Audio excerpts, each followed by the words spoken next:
नमस्कार छात्रों, आज हम इस वीडियो में आपको बताएंगे बहुभुज। बहुभुज किसे कहते हैं और उसकी परिभाषा हम समझाएंगे उदाहरणों के साथ में।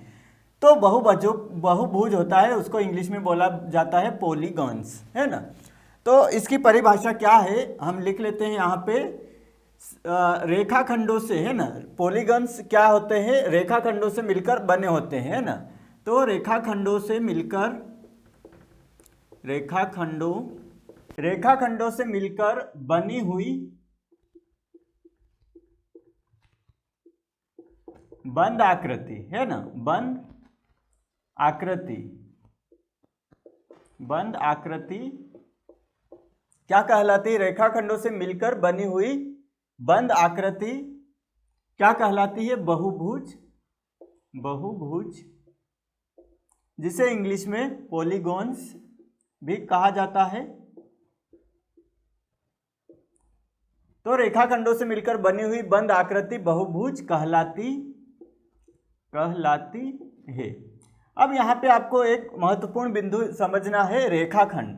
तो रेखाखंड कैसे रहते हैं? रेखाखंड हमेशा जो रेखा रहती है सीधी रेखा रहती है ना, वो मुड़ी हुई नहीं रहती है। ये रेखाखंड है, ये एक रेखाखंड है ना, दो बिंदु रहते हैं रेखाखंड में, ए और बी, है ना।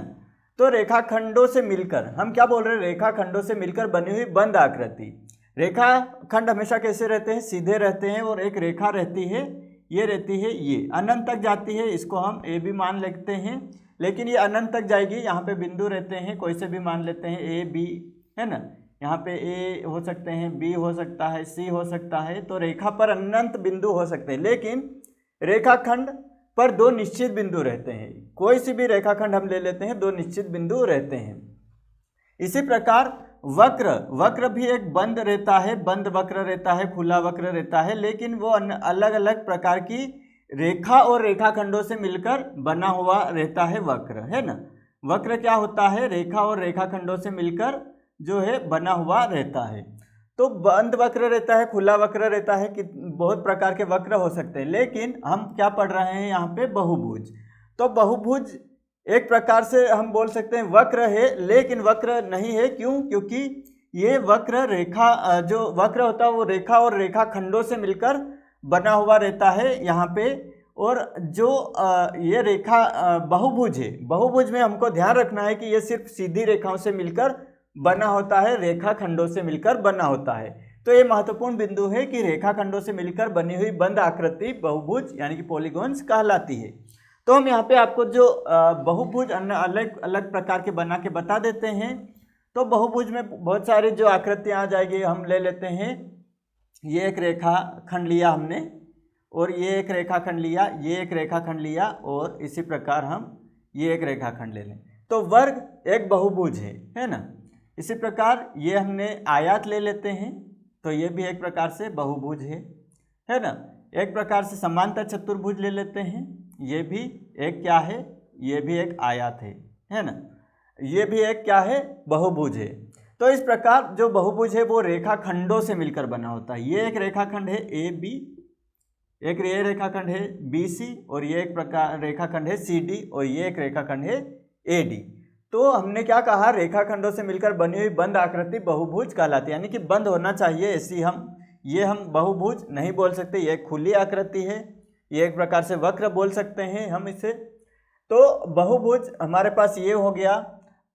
एक प्रकार से हम एक उदाहरण लेते हैं, ये हम यहाँ पे इसको परवलयाकार बोल सकते हैं, और इसको, तो ये एक प्रकार से बहुभुज नहीं है। क्यों? क्योंकि बहुभुज है वो रेखाखंडों से मिलकर बना होता है। और यहाँ पे देखो, यहाँ पे दो बिंदु आ रहे हैं, तो ये एक इस प्रकार से परवलयाकार बन रहा है ना।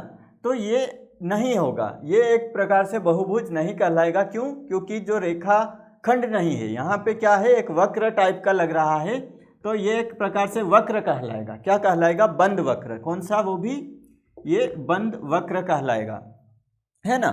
तो हम यहाँ पे एक और आकृति ले लेते हैं, आप इसमें थोड़ा सा देख सकते हैं यहाँ पे। तो अब आप इससे क्या बोलेंगे? ये क्या है? एक प्रकार से ये आप बता सकते हैं ये बहुभुज है या फिर वक्र है। क्या है ये? बहुभुज है या वक्र है, हम इसे कहेंगे ये बहुभुज है। क्यों बहुभुज है वो हम आपको समझाएंगे। ये एक प्रकार से बहुभुज है। अब आप देखो यहाँ पे आप देख रहे हैं ये एक रेखाखंड आ रहा है ना, यहाँ तक आया ये ए से बी। इसी प्रकार यहाँ पे बी से सी एक फिर रेखाखंड आ जाएगा ये वाला। सीधी रेखा हमने बोला रेखाखंडों से मिलकर बनी। रेखाखंड कैसे रहते हैं? सीधे। तो ये भी एक सीधी लाइन है, ये भी एक सीधी लाइन हो गई।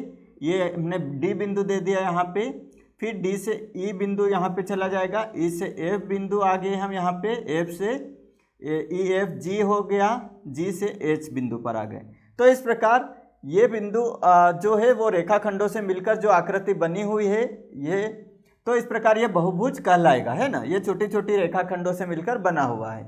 तो अगर कोई सा भी रेखाखंड में इसमें ऐसे आ गया या फिर कुछ आकृति ऐसे घूम गई तो ये हमारा रेखाखंड नहीं कहलाएगा, ये हमारा जो है क्या कहलाएगा? ये हमारा वक्र कहलाएगा, है ना।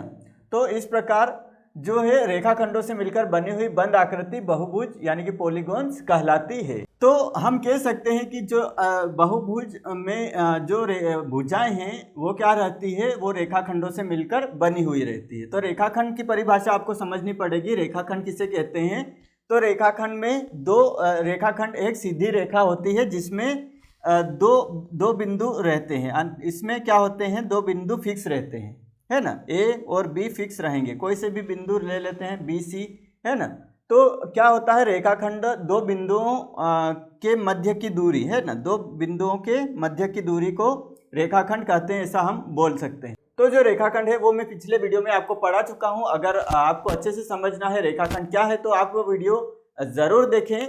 और आज हमने जो बहुभुज है यानी कि पॉलीगॉन्स वो आप अच्छे से हमने इस वीडियो में आपको बताया। आशा है छात्रों यह वीडियो की जानकारी आपके लिए उपयोगी रहेगी। ऐसे ही नई वीडियोस के लिए आपके अपने यूट्यूब चैनल मैथ सर को सब्सक्राइब कर लीजिए, साथ ही बेल आइकन को प्रेस कर लीजिए ताकि आने वाले नए वीडियो की अपडेट आपको सबसे पहले मिल सके। साथ ही इस वीडियो को लाइक एवं शेयर जरूर करें। मिलते हैं अगले वीडियो में एक नए गणित के टॉपिक के साथ। तब तक आप सभी छात्रों को धन्यवाद।